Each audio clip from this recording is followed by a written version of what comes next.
Chronic disease can make you feel weak. It can make you feel powerless. And that's why I think it's imperative to get your body as strong as you can possibly manage. And that's why I think we should lift weights.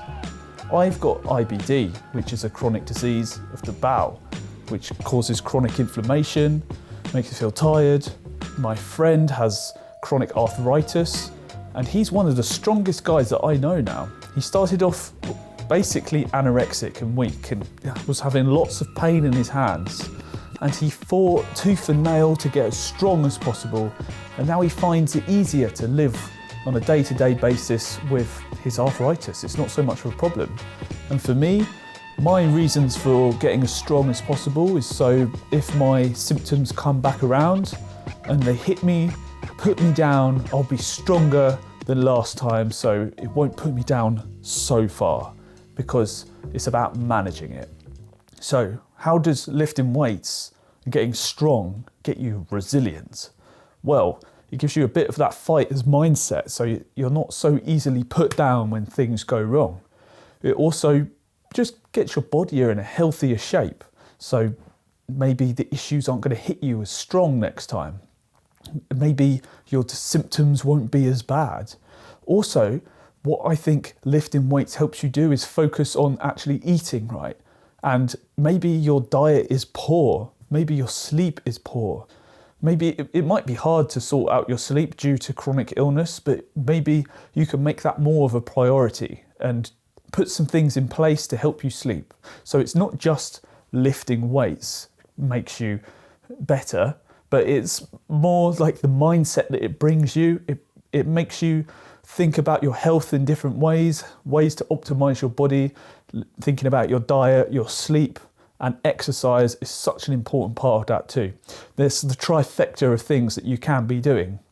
And the thing is, it's totally scalable that is. So no matter how bad your disease is, no matter what sort of state you're in, there's something you can do. Let's say you're so bad you can't really walk anywhere. Well, just trying to walk or even, I don't know, crawl on the floor, that's exercise, isn't it? You scale it back to what you're physically capable of. Maybe you can only walk. Well, that's totally fine. Go for a walk. Maybe your diet, you have to eat specific things. Well, let's make a food log. Start logging what you eat, what works for you, make some notes. There's something where you take back all your foods and you introduce things one at a time. And if you do that, you can work out what foods work for you. And why not try that now? So you can figure out what foods play right in your body so you can create yourself a diet that is good and works for you. And when I say good, it's very individual. But just think about those nice whole foods that you know have nutrition in them, like meat. And if you don't like meat, then vegetables and fruits and all those sort of things. Why bother drinking soda? Why bother eating chocolate? Why bother eating crisps? That's not going to do you any good, especially if you're in a disease state. These foods will perpetuate your problems. So let's get your food in order and your exercise. Remember, it's all scalable. Do things iteratively, so slowly. Make slow changes. Don't change everything at once. Do it bit by bit and make it a realistic change. If you're finding it hard to stop eating crap, then learn about it. Carry on eating the crap, but just research about the things that it does to you, the things that make it bad for you. And eventually you'll stop wanting to eat that crap. And then let's talk about sleep. My sleep was very bad. I went through, let's say, about 3 months of sleep deprivation. And do you know what I did? I took some sleeping pills because that was step one. And I just stuck with that. I thought, I'm going to do what I've got to do to get my sleep in order. Sleeping is more important than not sleeping. And especially if you've got a chronic disease, sleeping is your way out of that. It's your way of healing. So do whatever you can. I took sleeping pills, but do you know what? I made a plan, and my plan was to not use them forever. I used them for, I think, 6 months straight, and then I tapered off of it. What is tapering?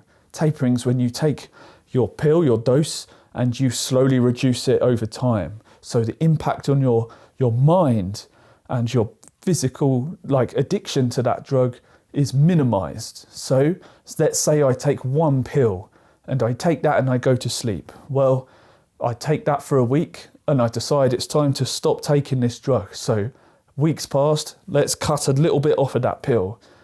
Do that for a week, and then cut off a little bit more of that pill, shave it week by week, and eventually you'll be down to such a small dose that it's not even affect you anymore. And it's just your mind says, we need to take this little bit of pill. Keep going, keep doing that. And suddenly you're not even on sleeping pills.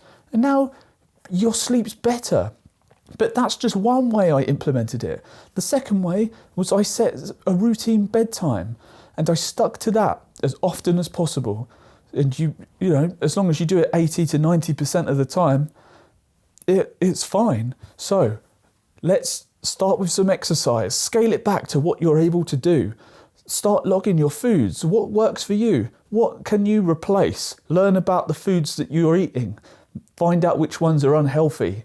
Maybe bin those off, but learn about them first. Learn about how bad they are, and eventually you'll just want to stop taking those foods in, those bad drinks. Then sort out your sleep.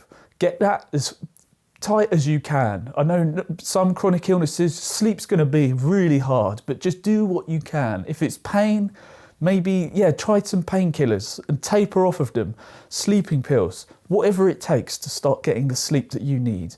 And the fourth bonus thing is community. Look for people who are going through similar things to you. Join Discords.